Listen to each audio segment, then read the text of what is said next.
Hello everyone, and welcome to another episode of Coffee and Crypto. My name's Don. Thank you so much for tuning in to today's video. If you are catching it live, good morning. I hope you have your coffee and are ready to go for a jam-packed episode full of crypto news, what's going on in the market, and should you really be buying crypto right now? Well, stay tuned for the answer to that question plus more of today's news in the episode of Coffee and Crypto. Now, first things first, let's jump into, of course, our Discord community. If you're not a member already, what are you doing? Come on, jump on board. September is a tough month in crypto. We get that, but you shouldn't be leaving when it gets tough. That's the opposite. If you're not involved, you should be. But anyway, more on that throughout today's video. First things first, as we always do with the episodes. Well, first of all, let's refresh coin market cap, but let's look at the top 10 in the crypto market at the moment and see how things are looking, because, well, it's not looking good, bruv, because, like I said, September is a tough month for crypto, as we're seeing, and I'm going to explain that in a bit more detail at the end of today's video, so make sure you stay tuned for that. Now, anyway, prices, as I said, first things first, Bitcoin's currently sitting at 25,664. We then have Ethereum at 1,590. We then have BNB currently at $209, XRP at 48 cents, Dogecoin at 0.06. We then have Cardano at 24 cents, Solana at $17.8, and then Tron at 0.7 cents. Now, like I said, it's a tough one. Things have been moving the past 24 hours, which, look, I know that seems a bit doom and gloom. The prices are coming down, but it's actually a good thing because, well, prices haven't moved for about, a week at this point. So it's good to see some price action. Yes, it's to the downside, but that's completely fine and welcomed. We needed some sort of movement to wake people up. That's the be all and end all. To wake people up, we needed some price movements to the downside. To the upside would have been great, but we need price movement because the past week has been really rough. I mean, really, since the start of September has been really rough. And what I mean by that is it has just been going sideways, and that's not a good thing in crypto because, like, let's just go to this past 7 days chart. I mean, we had that little kind of price spike for a day, not even that, a couple of hours. But realistically, look at that. The past week has literally just been sideways. What's the month like? It might be a bit more volatile, actually. Yeah, but even then, this is going back to, what date's that? The 17th of August. So almost a month, give or take. I know, like I said, we had a little bit of a movement for a day, if that. But yeah, really, for about a month, Bitcoin. Now, this really speaks for the whole market. When I speak about Bitcoin not moving, that pretty much means the whole market is not moving. So that's why I'm just focused here. But yeah, that's over a month, and look at it. So I don't blame you if you're bored. I don't blame you if you want to quit. I don't blame you if you forgot what Bitcoin is, because it's a gruesome time in the market. It's a tough time in the market. So yeah, if you are and you have stuck around and you're still watching Coffee and Cryptos, you're still investing, you're still reading, learning, trying to move forward because you know that quarter 4 is just around the corner, I salute you.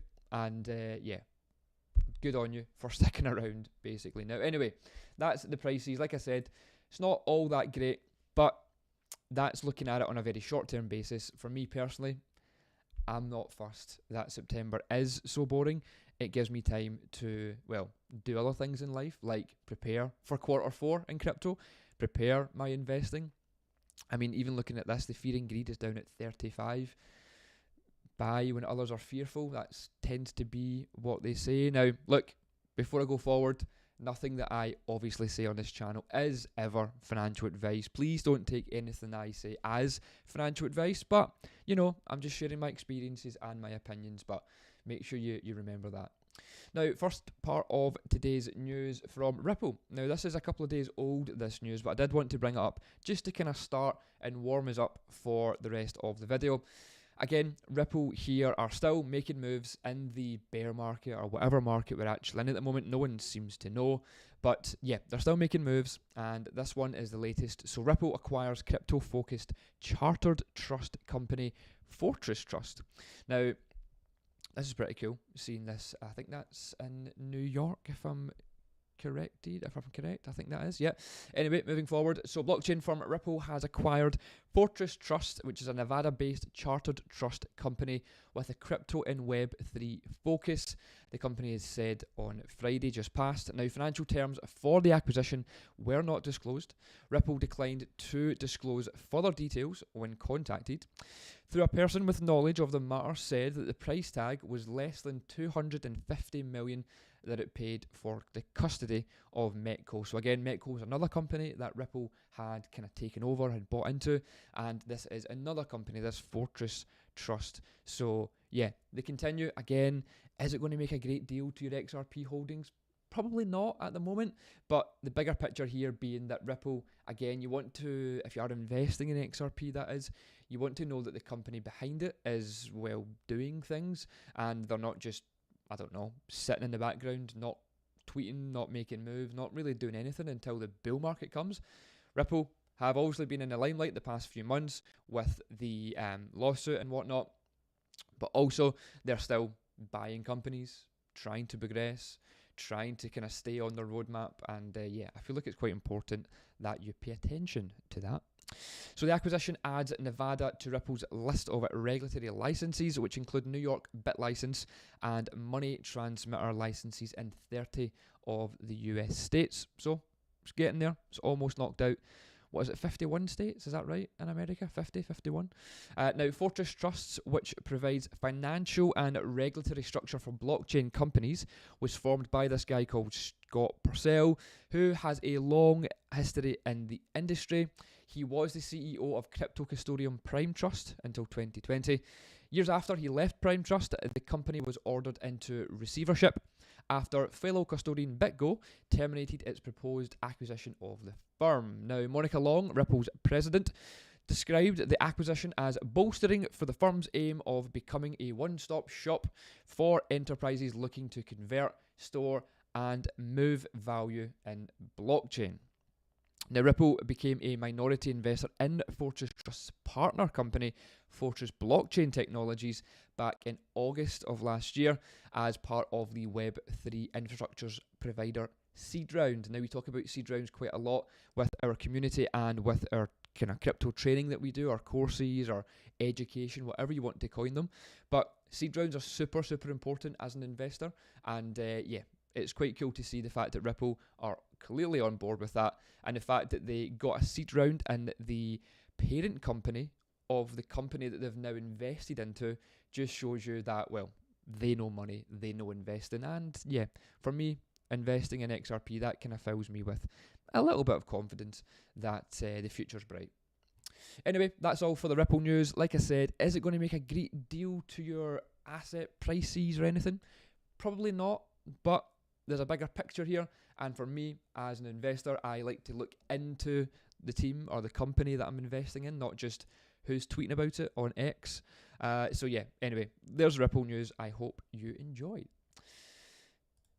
Moving on to some more recent news. So the past kind of 12 to 24 hours has seen a bit of Solana FUD or hype or whatever you want to call it. Now, the kind of news article here is discussing, should I say, that FTX are potentially going to dump their Solana holdings. So let's jump into this. Now, Solana falls 6% amid fears of the FTX dump, but there's a catch. Now, I did talk about the FTX kind of dumping on people last week. If you did see any of last week's episodes, the price of Solana has plunged more than 6% in the past 24 hours, amid fears that the bankrupt exchange FTX may soon liquidate its significant portions of the token and other Solana affiliated crypto assets. Now, normally, I will say, news articles are normally published after it's happened. So it's not normally the best thing to kind of judge your investments from a news article. But anyway, moving on. According to a combination of data from SolScan, which has added up the value of 3 publicly available FTX cold storage wallets, the FTX estate holds a combined $1.5 billion worth in crypto assets on the Solana network. Of that weighty figure, Solana tokens are around just $128 million. Only $128 million. The rest of the amount is comprised of numerous Solana-based altcoins such as Wrapped, Bitcoin, Maps token, Serum, and a number of tokens Yep, there's one of those words that I can't pronounce and make a fool of myself, referred to as Sam Coins, a jest at the former FTX CEO Sam Bankman-Fried. Interesting. And apparently this is a snapshot of the wallet that they hold. Now, the idea that liquidators may soon unleash $128 million worth of Sol and hundreds of millions of dollars worth of other Sol affiliated tokens onto the market, it hasn't inspired much confidence in the market. Now, I'm actually going to kind of go full screen for this. Let's talk a little bit more in detail about this in general, right? So, the article here, you can't see it on your screen, you can only see me, but I can see the article. It says that now the potential, essentially the potential for there to be a market dump of up to $128 million worth of Solana, plus multiple millions, if not billions worth of other Solana related coins are going to get dumped on the market just from the FTX exchange. Now, news articles like this, like I said, normally come out after things have happened. They don't tend to predict the future. Don't get me wrong, I don't want to kind of shoot myself in the foot here. It does happen, but it's very rare. Normally news is reported after. Other than that, it is just speculation. And unfortunately in this market, speculation can be enough to drive people to, well, sell off, panic sell, what do we call them, paper hands. It does happen, but when it comes to you or I selling a couple of $1,000 worth or a couple of £100 or dollars worth of your coins, you're not really going to crash the market. Don't worry too much about that. The way that markets crash, or the way it seemed to crash, is big players like this crashing the market. You then dumping or selling off 100, 200 or a couple of grand of your token isn't really going to do much, so don't panic too much. Stay focused, think of the long game, and unless you're a kind of spot trader and you're planning to sell to then buy back in and you're selling a large amount, then it's probably more hassle than what it's worth. It's probably more emotional damage than what it's worth, I'll be honest.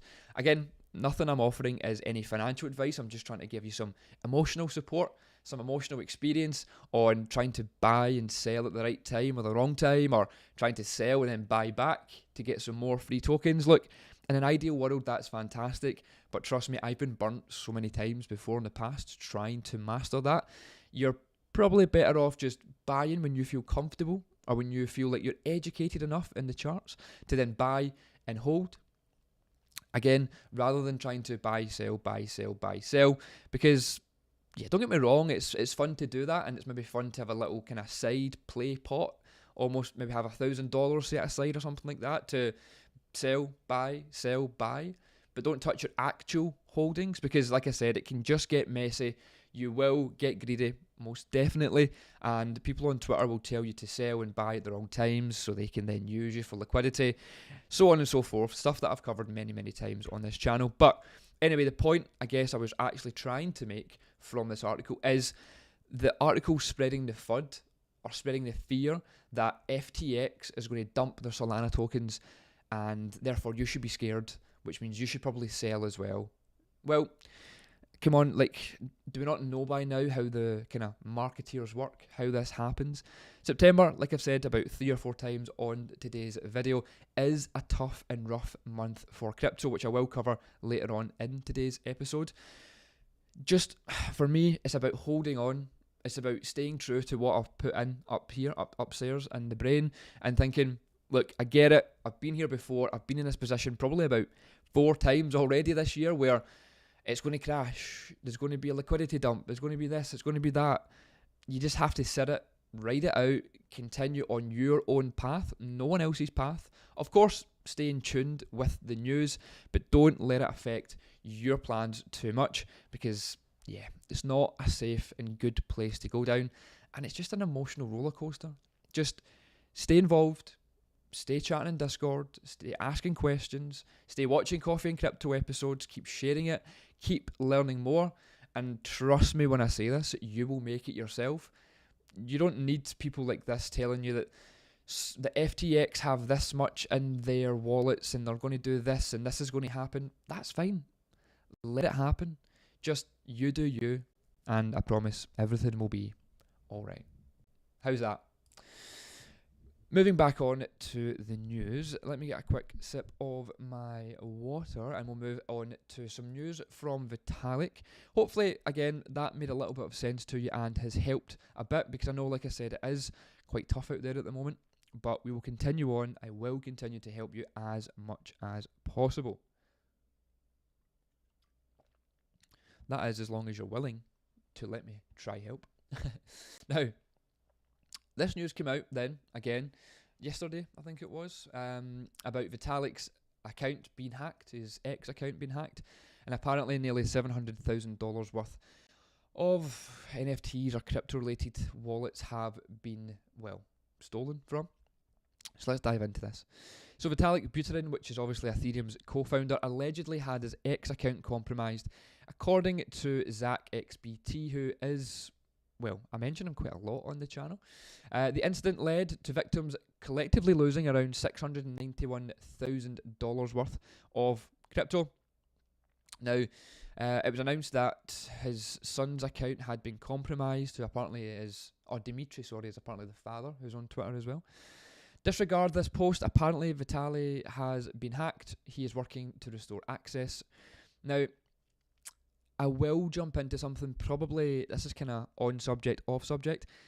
The fact that this happens a lot on X, you may notice a lot of kind of people's Twitters or X accounts get hacked in the crypto space. I'm going to do a video potentially this week, if not next week, on something that I think you'll all be interested in, and it's regarding kind of, I guess, well, social media, crypto, SocialFi. Some of you may know what I'm talking about, but also, again, I mentioned it last week, VPNs are super important. I'm pretty sure Vitalik will have been using a VPN. Hopefully he has. If you're not using a VPN, by the way, click the link in today's description and find out why you should be using a VPN. There is an affiliate link for ExpressVPN. Now, like I said, stay tuned. There's a video coming hopefully this week, if not next week, on something that I'm very excited about when it comes to kind of crypto Twitter or crypto X and SocialFi in the crypto space. But anyway, moving back to this actual article. So the post was referring to has since been deleted, which again is causing a bit of confusion to, well, is it actually real? Has he been hacked? Like, what's actually going on here? So anyway, the hacker apparently shared a malicious link to an alleged free commutative non-fungible token available, enticing victims to connect their wallets before ultimately stealing all their funds. Consequently, this incident has led to Ethereum's developer Bok-Ku, better known as Buki Puba, on X to claim that he has suffered losses in his CryptoPunk NFT. Now, if you are an Ethereum developer, why are you clicking links? Clearly you should know better. I mean, I'm not a developer by any means, and I would know better not to click this. Anyway, this is, again, I've spoken about this a few times. I think it was actually last week or the week before, but it takes a certain individual. You could be the smartest man in the room, you could be the best coder, the best developer, whoever it is, you could be the smartest man in the room, but if you are just daft, if you have just not enough common sense, you will be tricked by scams. It's why in our crypto fast track course, which I've probably spoke about so many times and you've heard me talk about it, why we focus so heavily on crypto scams. People think, oh, it's fine, I'd rather learn about making investments and whatever. That's all covered as well, and how to take profits. Everything's covered, but there's a massive drive and a massive point focused on scams, because people have been, like, so many people that we've spoke to have been scammed, but they don't talk about it. it's an embarrassing subject for some people. Losing money is an embarrassing subject for many people, so they don't admit the scams. However, there is so many people out there, again, like I have spoke to with this business, and just personally, that I know are smart people, in my opinion, but unfortunately have fell victim to a scam because of that lack of, is it common sense, is it that lack of education, whatever it may be. But again, like I said, we focus so heavily on it because everyone just focuses on investing in crypto. That's great. Investing in crypto is easy. It's the easiest part of the whole process. Taking profit and not being scammed are probably two of the hardest, and probably two of the most kind of highly uneducated parts of crypto. I don't say that as a joke. It's super, super serious. Take it from me. I've got thousands of people that I've got in a network that I know are in that position. So the fact that an Ethereum developer has apparently fell for this scam just shows you that you will fall for it unless you learn more and do more. And of course, we can do that for you and help you as much as possible. Anyway, that wasn't a plug or a sales thing or anything. It's just, I'm just being honest. I'm just being completely, brutally open and transparent. I'm here. I've got a proven track record. I want to help you. Trust me, I want to help you. So yeah, anyway, back to this. So he had apparently fell for this scam, and hopefully you didn't fall for this scam. But anyway, at the time of the publication, the prevailing floor price, for a CryptoPunk NFT stands at around 46 or 47 Ethereum, which is approximately $76,000, which is crazy. Remember, there used to be like millions of dollars for these CryptoPunks. NFT space is a bit rocky.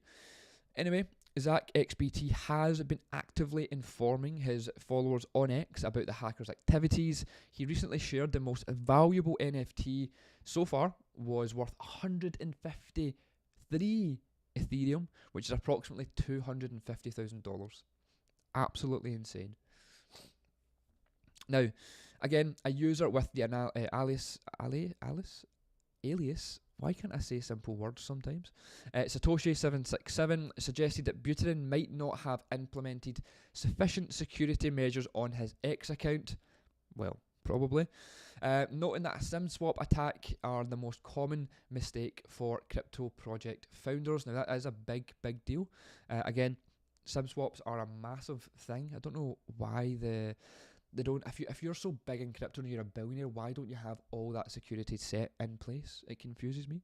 Anyway. However, Zach XBT challenged these allegations, asserting that Buterin's high profile makes him now that I've got this in my head that I can't pronounce words, and I'm now knowing that you're all waiting for me to trip up on words, I can't pronounce words. So I'm going to just move on to the next part of this article. Today's episode was going so well, and it seems to have just kind of like started to fall. But anyway, it says you don't know yet whether it was a SIM swap. Vitalik is a big enough target to where an insider could have been paid off or a panel was used. Now, again, it's all speculative. No one actually knows how or why Vitalik's account was compromised.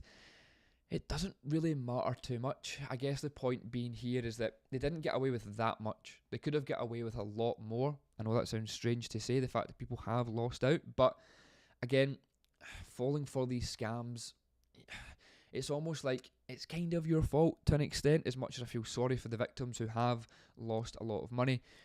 It just goes to show you that you should be looking after your security in crypto and your phone security more than ever. Have a VPN. Have two-factor authentication set up.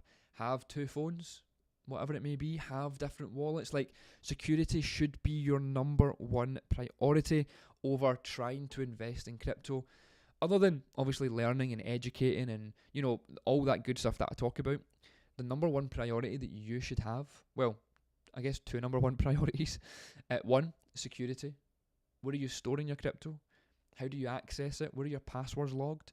Do you know what a 2FA actually is? Do you have a VPN set up? There's numerous security levels plus more than what I've just mentioned.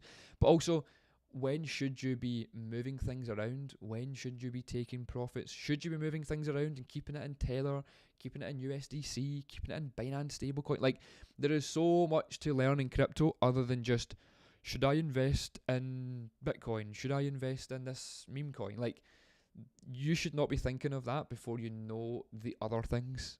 Trust me when I say that.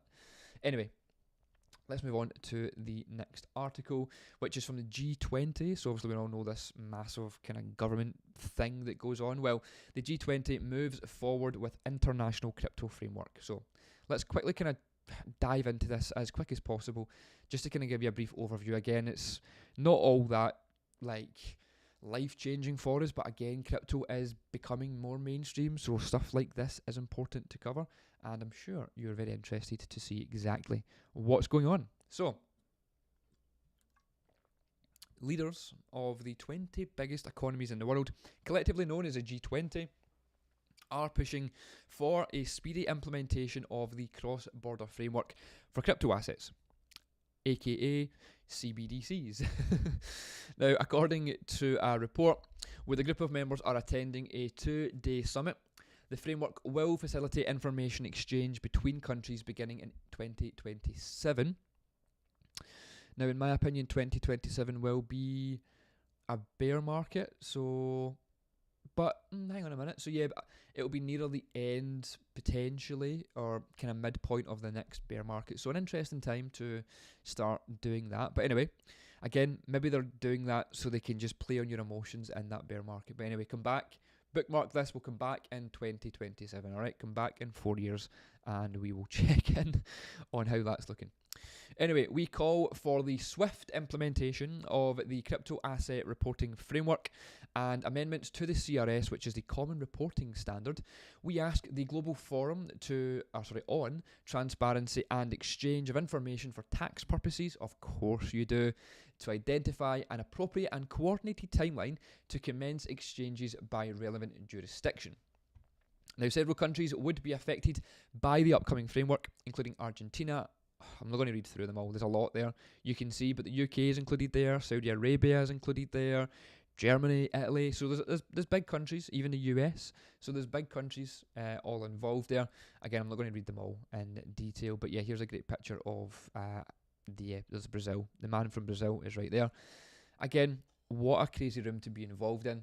20 of the most powerful kind of guys out there, or well, I guess they're in power, but they are probably the puppets of the master show. But anyway, moving on, I won't get into that too much with my tinfoil hat. But the crypto asset reporting framework was first introduced in October of 2022 by the Organisation for Economic Cooperation and Development.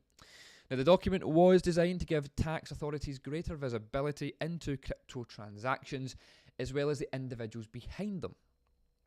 Interesting. Now, under the proposed framework, countries would automatically exchange information on crypto transactions between jurisdictions annually, covering transactions on unregulated crypto exchanges and wallet providers. Now, this is a huge reason why DeFi, I covered this last Tuesday, why DeFi is potentially going to really, like DeFi exchanges, is really going to take off, are really going to take off more and more the next kind of few years, because decentralized finance is probably more important than, or in crypto anyway, than a centralized finance type of account, because KYC, these big players want to know your tax details, your transactions details, and technically speaking, these certified crypto, these centralized exchanges need to provide that information. So yeah, anyway, look more into DeFi exchanges in the future. Now, crypto transactions are already subject to new disclosure standards in many countries. In May, the European Union, obviously the EU, approved updated rules to adhere to the CARF, which is... what is the CARF again? I think I covered it up here. This is the thing, they always have these big, it's there, Crypto Asset Reporting Framework. They always have these big fancy names for stuff. It's pretty funny. Anyway, this is now setting procedures for automatic information sharing between European governments for tax purposes. As per the new rules, the transfer of digital assets should be accompanied by the name of the beneficiary, the beneficiary's distributed ledger address, as well as the beneficiary's account number.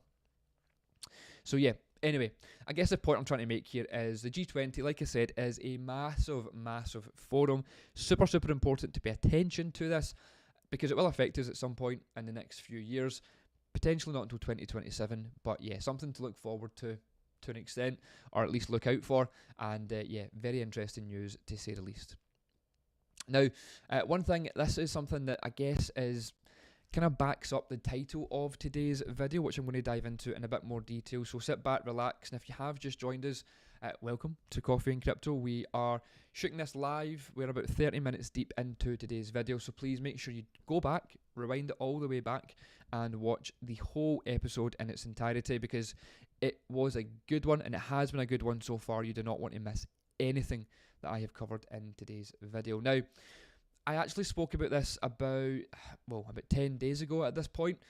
Now, this is super, super important, and I think I'm going to come back to this quite often, and I'm going to try and do it maybe on a monthly basis, potentially, and get an updated version. I just grabbed this tweet again from Will Clemente on X, but the actual information is from CoinGlass. It's publicly kind of available information, so I'm going to start grabbing this information. Now, the reason I want to talk about this, and the reason that today's video is titled "You Should Be Buying Crypto Right Now," here's why. Well, first of all, like I said throughout today's video, I am not a financial advisor. I can't advise you to invest in crypto, and nothing that I give is ever financial advice. I'm just trying to kind of educate you, give my opinion, and kind of, I guess, let you know what I'm doing in this space, or at least planning to do. So yeah, take everything obviously in, but read up on your own and kind of do your own research with this. But this is, in my opinion, such a powerful and, well, a bit of information that you really should be paying attention to. Now, this chart shows the monthly returns in Bitcoin since 2013. All right, so you can see the colours. I don't know how great the colours will look on your phone or your laptop or however it is that you are consuming today's episode. However, they are green, red, and lighter red, and I guess, well, light green as well. And it kind of shows you the percentage return from Bitcoin. Now, it's only about Bitcoin because, well, Bitcoin really is the main thing in crypto at the moment. It's what drives the market, so it's why we focus a lot of attention when it comes to charts, percentage increases and whatnot. Is, well, that's why we focus so much on Bitcoin. Now, on today's screen, as you can see, if you're not watching and you are listening to this, essentially what I have on the screen, like I said, is every single month from 2013. It's green, it's light green, it's light red, and it's kind of darker red, and it shows you the kind of the good, the bad, the ugly on the monthly returns. This is factual information of Bitcoin. So September, as I mentioned throughout today's episode, is a rough and tough month. And I'm not just saying that to try and just, well, go along with what's going on in crypto right now. This is my evidence to back this up. This is something that I have used for years. Now, I've been involved in this space since 2017. So if you look back, even from 2017, it has been red every single September since then. So that's what? 1, 2, 3, 4, 5, 6. No, that's wrong. It's about 6 or 7. Yeah, that's potentially right, actually. 6 or 7 Septembers have passed, and every single one has been red. Now, putting that or comparing that to October. October since pretty much 2013 has always been green. By, well, let's say 2 months of that. So 2 months out of what, almost 10 have been green. And even the red months, one was down by -4% and one was down by -13%. So really not that bad overall on the month. But again, that could have just been a slower start. Obviously a bit of an overhang from September. So yeah, anyway, that's probably a perfect way to look at it. Actually, I was going to just talk about September, but let's do a comparison. And it's something... we talk about this quite a lot, and we have done for years. If you have followed us for years, first of all, I salute you and thank you for the support over the past almost 4 years of the channel. But we have always spoken about quarter 4, and well, this is kind of why we talk about quarter 4. So if you look at today's screen, like I said, the comparison between September and October is dramatic. Every single month of September has been red, but what happens just the month after? In October, the start of quarter 4, every single month well, bar 2, the past 10 years has been green. So what does that tell you? It tells you that September is normal. What we're feeling right now is normal. How you feel is normal. How the market is feeling is normal. The news that I've covered, there's not a lot of great kind of positive news. That's normal. Trust me when I say it. I've been here, I'm going to say 100 times, but factually it's not. It's been about 5 or 6 times. But I've been here. I've seen it. I've lived it. I've breathed it. I've spent it with a lot of you guys watching this as well over the years with our members. September is tough. You will get through it. We're now on September 11th. We are almost there. We are just over a week, if not into the midpoint of September. You will make it through the month. Don't give up. Because, like I said, do you know what? Actually, pause today's video. I want you to pause today's video, take a screenshot, crop me out of it as well if you want, but essentially screen grab this chart. Now, for Discord members, for CC Pro Alpha, we will be, like I said, sharing this. We did share it last week, but I will be sharing this probably more often, and it's not to bore you, but things happen so quickly in Discord. People's minds forget about super important things like this. I'm going to be posting this quite regularly, so please look out for it if you are a Discord member, and if you're not, please consider jumping in and I will help you out. Keep up here ticking, because it's up here, the brain, your head, and I guess your heart, that is the hardest 2 things to convince in crypto, and I'm here to, well, help convince that and help you on your journey. But anyway, like I said, I'm going on a little bit here, but it really kind of, again, hopefully it's hitting home that just look at that. September every single year for the past 9 years has been red. Do you think this month or this year is going to be different? No, it's not. Crypto just does the exact same thing over and over again. Do you think that October is going to be a bit better? Look, there's potential based on history. October looks good. November also looks good. Let's jump into November quickly as well. Now, November has 1, 2, let's say 3 really green, bright green months throughout the past 10 years. There was a couple more kind of earlier on, but if you look at the dates, so 2021, November, it was green. November 2017, it was green. November 2013, it was green. Very strong green. Now go back to the price charts on each of those Novembers, 2013, 2017, and 2021. What happened in that November? I'll tell you. We've seen all-time highs for Bitcoin each one of those Novembers.